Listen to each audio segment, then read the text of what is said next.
I have a sneaking suspicion that this is the only case. Okay. Oh, it doesn't work. I found it too, but I can't prove it. Oh, okay. Okay. What am I trying to say here? No.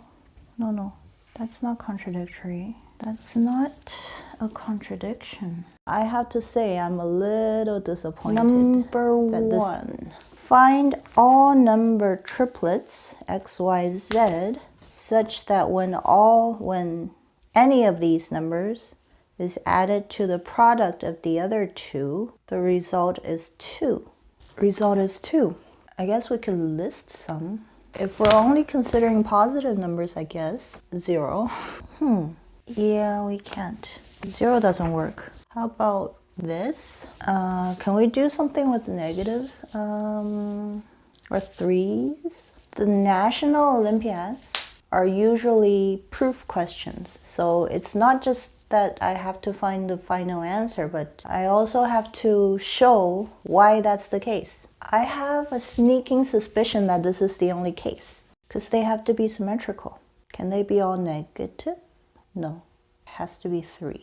Any of these numbers added to the product of the other two. So we have xy plus z is equal to 2, xz plus y is equal to 2, yz plus x is equal to 2. Okay, so, whoops, not 2, 6. 3 roots, so it'll be a cubic function. Put that in there. I don't know how helpful that would be. Let's talk about negative numbers first. If one of them is negative, then two of these is negative, and one of these is negative. Can we do the 0 case? Can we do the 0 case? Without loss of generality, if x is 0, then z is 2, and y is 2, and yz has to be 2. So nope, none of them can be 0.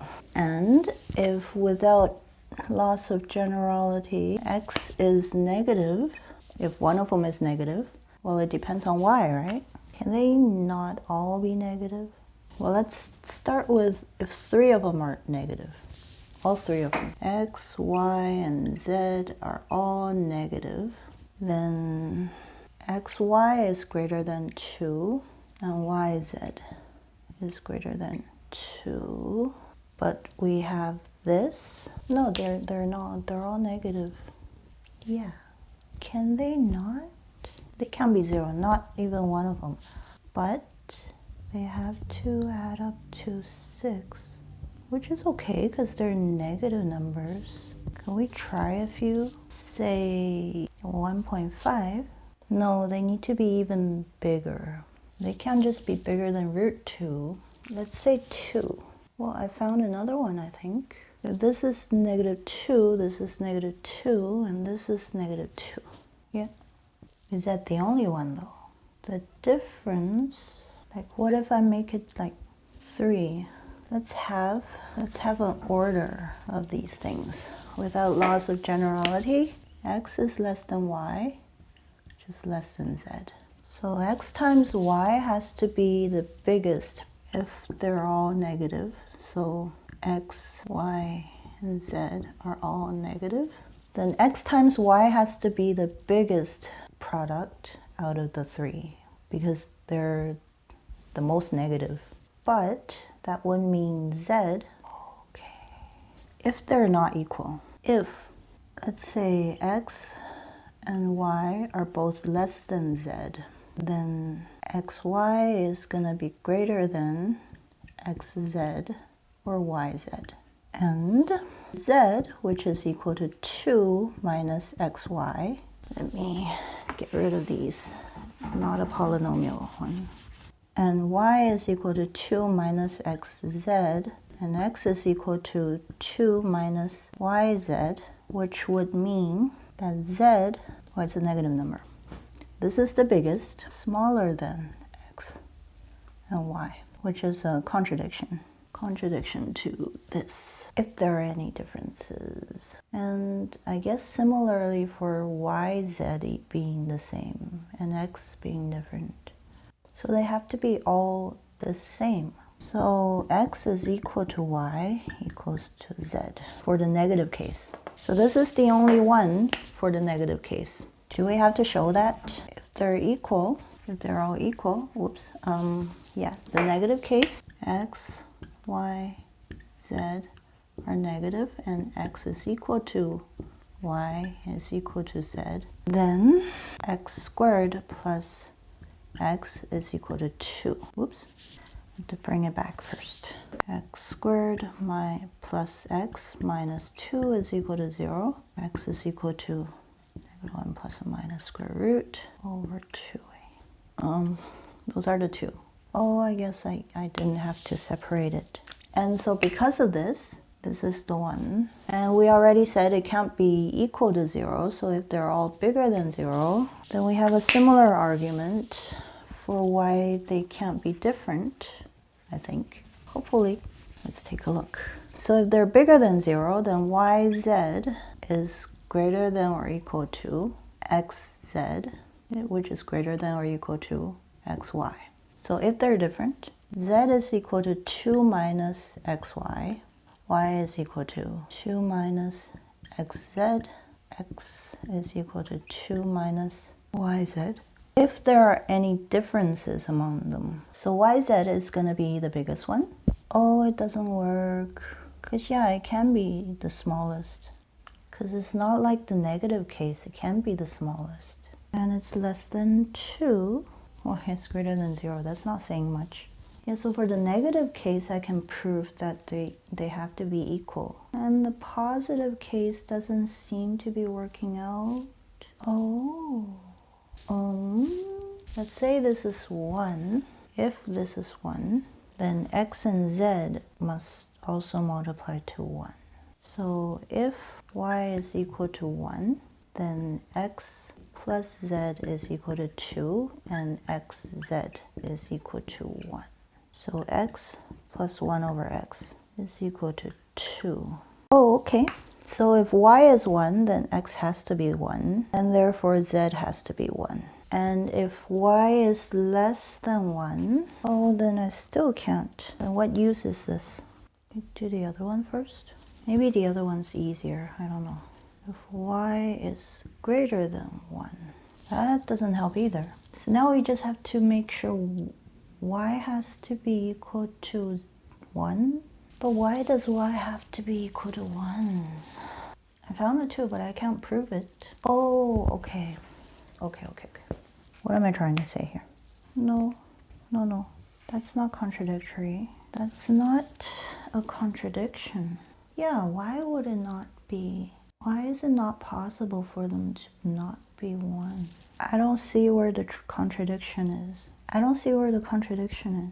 If they're all greater than 0 and y is not 1, I'm being stumped on the number 1. Why? Why is it that y has to be equal to 1? Or is it not? I'm pretty sure it has to be 1. If it's not 1, then where's the contradiction? Z is definitely bigger than or equal to 1, and x is definitely less than or equal to 1. And y can sort of be in between anywhere. I don't see the contradiction of where y has to be. You know what? I'll think about it. And then we'll come back and rate it afterwards. Because I don't think it's fair for me to rate it right now because I don't know what trick is involved. I'm pretty convinced that it has to be 1, and all 3 of them have to be 1 then. So it's been 5 days since the last filming session, and my subconscious mind has once again supplied me with a different solution, this time for number 1.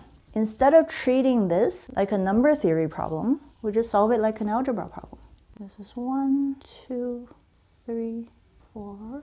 If we plug 4 into 2, factor that. And then let's call this 5. Plug it in here. Whoops, let's not do the messy thing. Let's do the clean, proof looking thing. If we plug 5 into 4. So we have an expression for z in terms of x. We have an expression for y in terms of x. And we have an equation that we haven't used. So let's use it. Plug it in. Y times z, Oops. This was a mistake. Plus x is equal to 2. Like this. Let's call this 6. This is taking number 5 and number 6 and plugging into number 3. Expand them all. Might as well move them all to the same side. Oops. Equal to 0. 2 minus 3x. This is gone. Just this. No, x, it's 1. X minus 1.